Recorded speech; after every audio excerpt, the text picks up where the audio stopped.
Aleluia! Honras e glórias ao nome do nosso único Senhor e Salvador, Jesus Cristo. Eu sou o pastor Daniel e você está no canal Glória, Aleluia. É uma grande alegria ter você aqui para mais um estudo da Palavra de Deus. Nos estudos anteriores aprendemos que o Evangelho não termina na salvação. Pelo contrário, ele nos conduz a um processo contínuo de santificação, uma transformação que nos aproxima cada vez mais da imagem de Cristo. Quando uma pessoa é salva para a vida eterna, ela começa a mudar e também é mudada pelo poder do Espírito Santo, sendo moldada para se parecer mais com o Senhor. A palavra de Deus nos exorta claramente sobre a importância da santidade. Em 1 de Pedro 1,15 está escrito: sede santos, porque eu sou santo. E em Hebreus 12,14, lemos uma verdade impactante: segui a paz com todos e a santificação, sem a qual ninguém verá o Senhor. Santificar-se significa separar-se, se reservar. Por isso a Bíblia diz: que sociedade pode haver entre a justiça e a iniquidade? Ou que comunhão da luz com as trevas? Que harmonia entre Cristo e maligno? Ou que união do crente com o incrédulo? Que ligação há entre o santuário de Deus e os ídolos? Porque nós somos santuário do Deus vivente. Como ele próprio disse: habitarei e andarei entre eles, serei o seu Deus e eles serão o meu povo. Por isso, retirai-vos do meio deles. Separai-vos, diz o Senhor. Não toquei em coisas impuras, e eu vos receberei. Serei vosso Pai, e vós sereis para mim filhos e filhas, diz o Senhor Todo-Poderoso. Então, qual deve ser a nossa atitude diante disso? A palavra de Deus é clara: retirem-se do meio das coisas contaminadas, separem-se, não toquem em coisas impuras, segundo aos Coríntios 6,17. Isso nos ensina que não basta apenas ler ou contemplar os textos bíblicos, precisamos ir além. A graça divina nos chama para uma resposta prática e essa resposta exige atitude e postura. É necessário que nos posicionemos afastando-nos de tudo que pode nos desviar do caminho da santidade ou nos contaminar. A santidade exige um coração firme e uma postura de separação em relação a tudo o que não agrada a Deus. Isso nos mostra que a santificação não é opcional, é uma jornada indispensável na vida do cristão, um chamado para vivermos de forma separada do mundo e dedicados a Deus. Hoje vamos falar sobre algo essencial: a manutenção da nossa santidade. Afinal, se a nossa jornada até a entrada no reino dos céus é longa, existe o risco de que, ao longo do caminho, a nossa santidade seja contaminada ou enfraquecida. Você concorda comigo? A Bíblia nos orienta claramente sobre isso, usando termos como cuidar-se, cautela, preservação, cuidado e vigilância. Esses conceitos são sinônimos de manutenção e muitas vezes se aplicam à preservação da nossa saúde espiritual. Manter a santidade é uma tarefa diária que exige atenção, dedicação e obediência à palavra de Deus. Nos tempos do Antigo Testamento, a santificação de uma pessoa era realizada por meio da unção, como podemos conferir em diversas passagens bíblicas. Ungir significava derramar óleo sobre a cabeça de alguém escolhido por Deus, separando essa pessoa para um serviço sagrado. Esse ato simbolizava consagração, ou seja, a separação total para servir ao Senhor e se dedicar exclusivamente ao seu propósito. Além das pessoas, a unção também ocorria sobre o altar, os móveis e os utensílios do tabernáculo, conforme ordenado por Deus. Esse ritual tinha o propósito de santificar tudo que seria usado no serviço ao Senhor, declarando que esses objetos estavam separados e dedicados exclusivamente ao culto e à glória de Deus.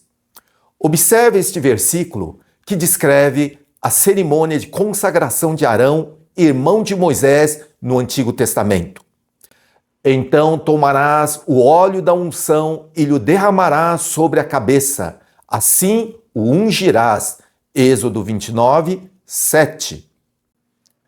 Esse ato de derramar o óleo sobre a cabeça simbolizava a consagração, ou seja, a separação de alguém para Deus e para o seu serviço. No Antigo Testamento, o óleo da unção representava a presença e o poder de Deus sobre a vida de quem era chamado e capacitado para cumprir uma missão. Agora, veja como essa verdade encontra um paralelo espiritual no Novo Testamento. A unção com óleo no Antigo Testamento corresponde ao derramamento do Espírito Santo, pois o óleo, assim como o fogo, é um símbolo do Espírito Santo. Em 2 Coríntios 1, 21 e 22, a palavra de Deus nos diz: mas aquele que nos confirma convosco em Cristo e nos ungiu é Deus, que também nos selou e nos deu o penhor do Espírito em nosso coração. Em outras palavras, Deus ungiu a cada um de nós ao derramar o Espírito Santo em nossas vidas. Assim como o óleo era derramado sobre a cabeça no Antigo Testamento para consagrar, hoje o Espírito Santo é derramado em nossos corações, selando-nos e nos confirmando como pertencentes a Deus. Uma vez entendendo este mistério, vamos prosseguir com o estudo da manutenção, da preservação da nossa santidade.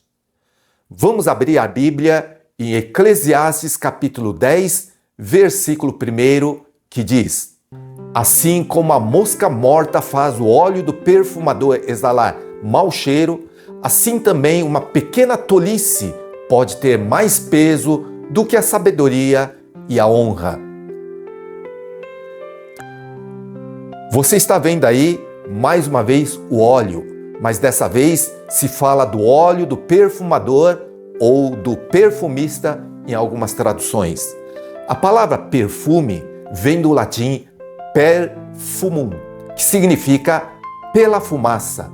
Isso remete aos primeiros incensos aromáticos usados na antiguidade. No livro de Êxodo, capítulo 30, versículo 34 a 38, podemos ler as instruções detalhadas sobre como eram feitos os incensos sagrados destinados ao altar de incenso no tabernáculo.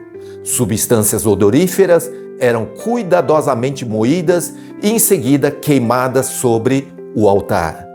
Preste atenção, essas substâncias eram queimadas, o fogo era aceso e ao entrar em contato com aquelas especiarias, produzia uma fumaça perfumada que subia ao Senhor como um aroma agradável. Agora vamos conectar isso com o que a Bíblia nos ensina sobre o Espírito Santo. Sabemos que o fogo é outro símbolo do Espírito Santo, representando purificação, poder e a presença de Deus.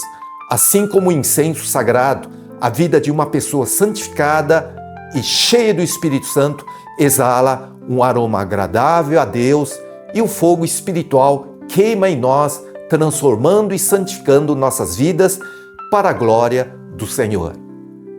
Ainda explorando a história do perfume e a Bíblia, vemos que, tão antigos quanto os incensos, havia outra forma de fabricar perfumes, curtindo no azeite folhas, flores e outras substâncias aromáticas. Isso porque o óleo tem a incrível propriedade de extrair tanto aroma quanto o sabor. É algo que podemos até relacionar com o dia a dia. Por exemplo, quando faço molho de pimenta em casa, no vinagre, o sabor não fica tão forte, mas se uso óleo, o aroma e o sabor ficam muito mais intensos. Agora anote aí e confira depois. Êxodo 30, 22 a 33. Esse trecho, que vem imediatamente antes da parte sobre os incensos que vimos agora há pouco, descreve como Deus instruiu Moisés a preparar o óleo sagrado da unção. A mistura era feita com azeite de oliva e especiarias preciosas como mirra e canela. Esse óleo era separado exclusivamente para a consagração de pessoas, móveis e utensílios sagrados no tabernáculo. Agora que você entendeu o valor da santificação, vamos voltar a Eclesiastes 10:1. Vou ler de novo. Assim como a mosca morta faz o óleo do perfumador exalar mau cheiro, assim também uma pequena tolice pode ter mais peso do que a sabedoria e a honra.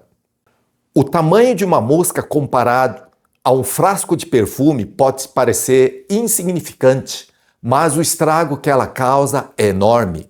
E não é só aqui que encontramos essa verdade. A Bíblia nos alerta várias vezes sobre como coisas pequenas podem causar grandes danos. Por exemplo, em Cantares 2:15, somos advertidos sobre as raposinhas que estragam as vinhas. Um detalhe aparentemente pequeno, mas que pode arruinar toda a colheita. Tiago nos ensina sobre a língua, um pequeno órgão capaz de incendiar uma floresta inteira com suas palavras. O apóstolo Paulo, em 1 Coríntios 5:6, nos lembra que um pouco de fermento leveda toda a massa, mostrando como algo pequeno pode contaminar o todo. Esses exemplos nos mostram que não podemos ignorar pequenos perigos da vida. Assim como tomamos cuidado com micro-organismos invisíveis que podem nos deixar de cama ou até nos matar, precisamos estar atentos às pequenas atitudes, pensamentos ou pecados que podem comprometer nossa caminhada com Deus.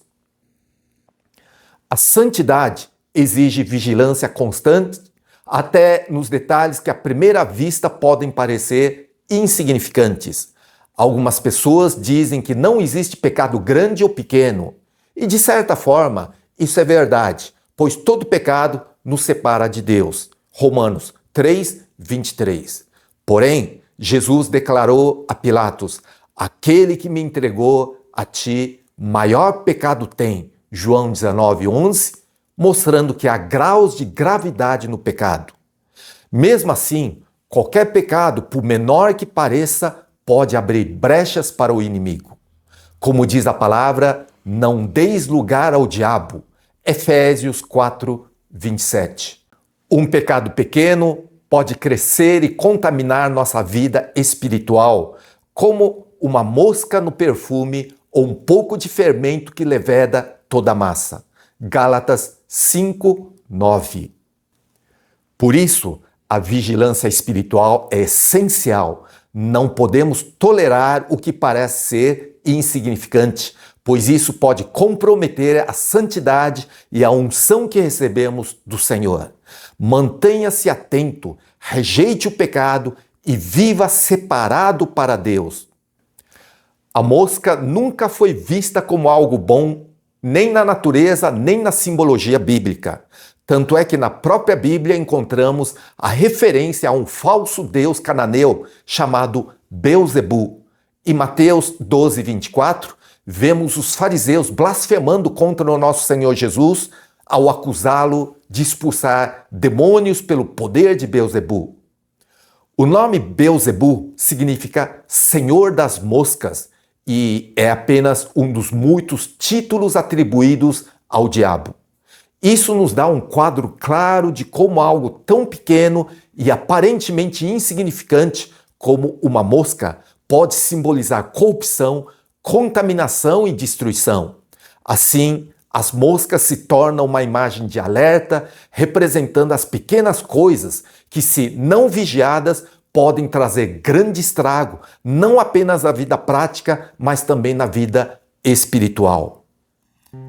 Por que a mosca caiu no perfume? A resposta é simples: alguém esqueceu de fechar a tampa. Em outras palavras, houve descuido, negligência, falta de manutenção e vigilância.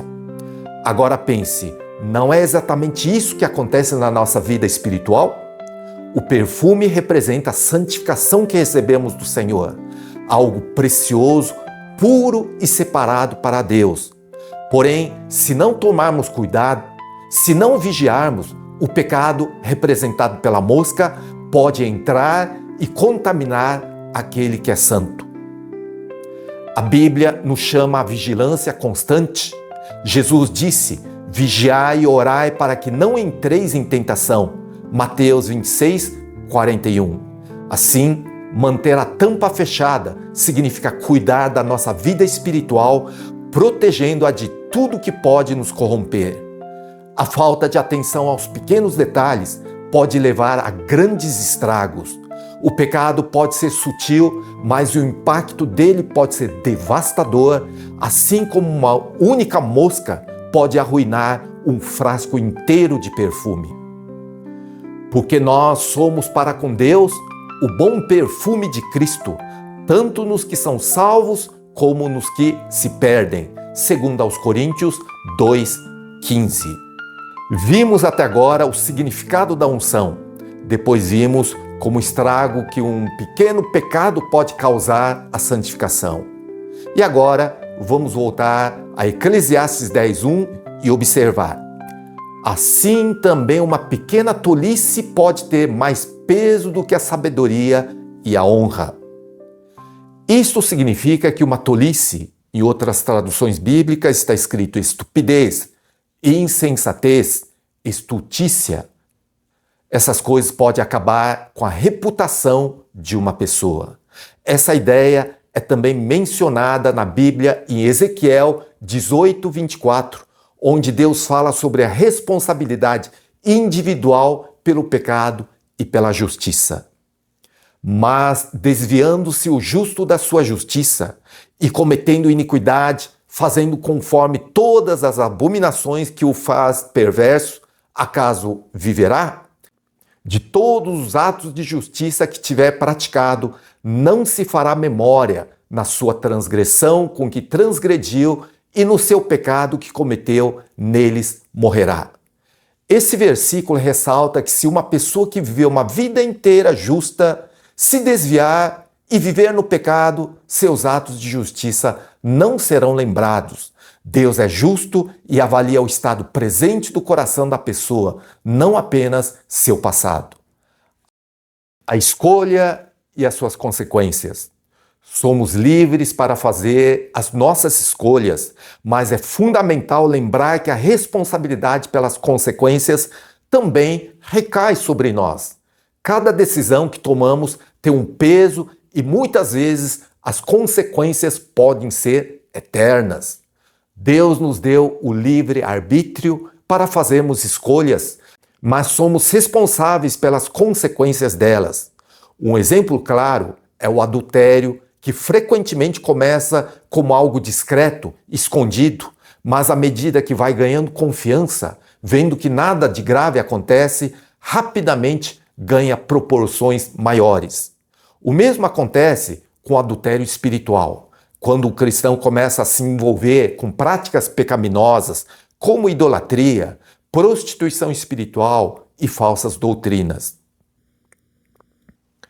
Muitos justificam esses envolvimentos dizendo que querem evangelizar, mas não é a mosca que sai perfumada do frasco, é o perfume que se contamina.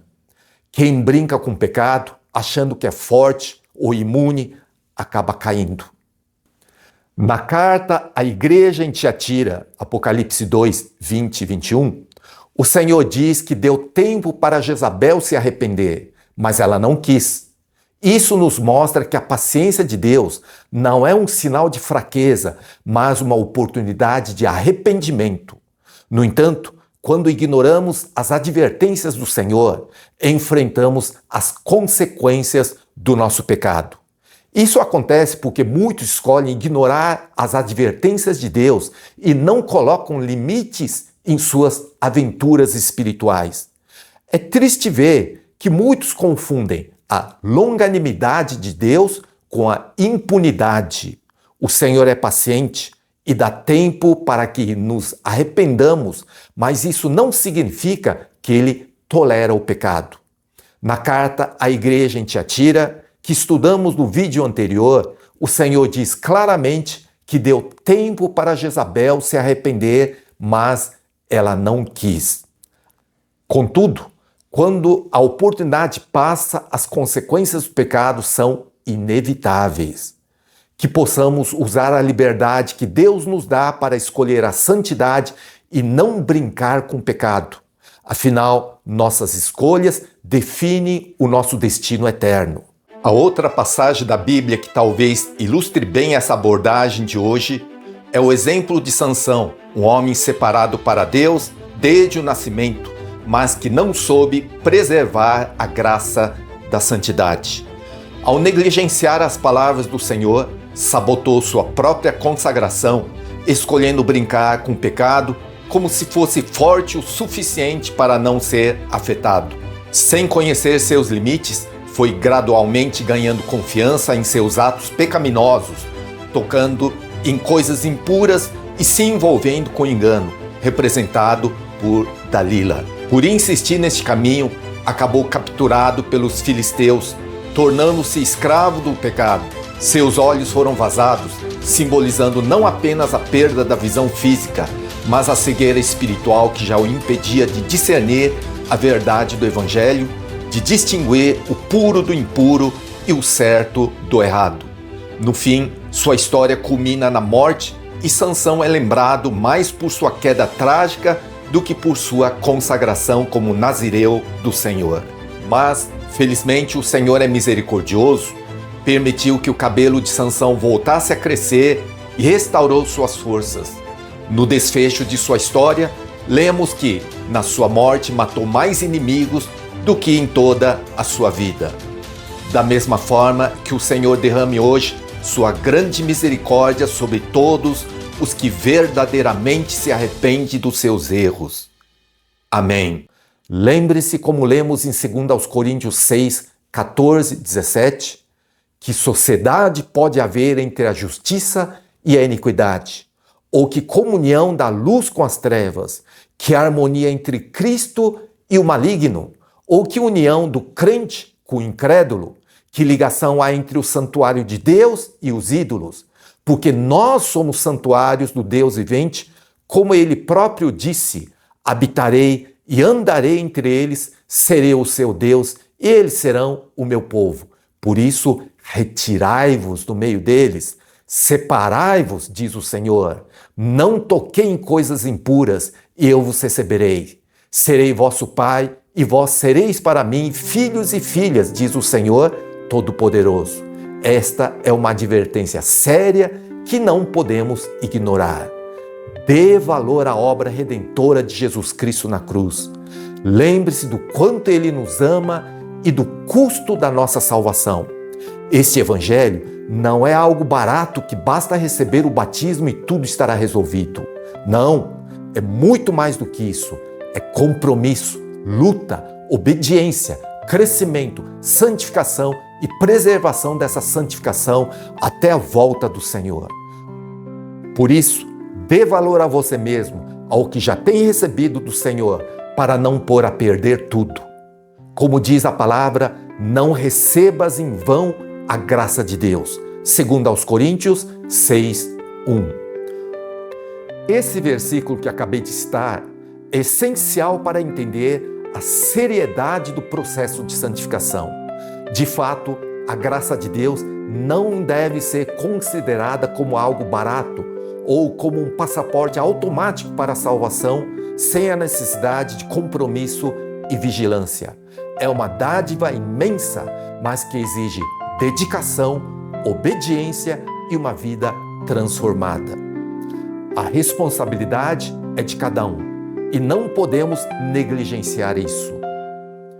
Purifiquemo-nos de toda impureza, tanto da carne como do espírito, aperfeiçoando a nossa santidade no temor de Deus, segundo aos Coríntios 7, 1. Se você sabe o valor inestimável da salvação, não deixe a tampa nem a porta aberta para a contaminação.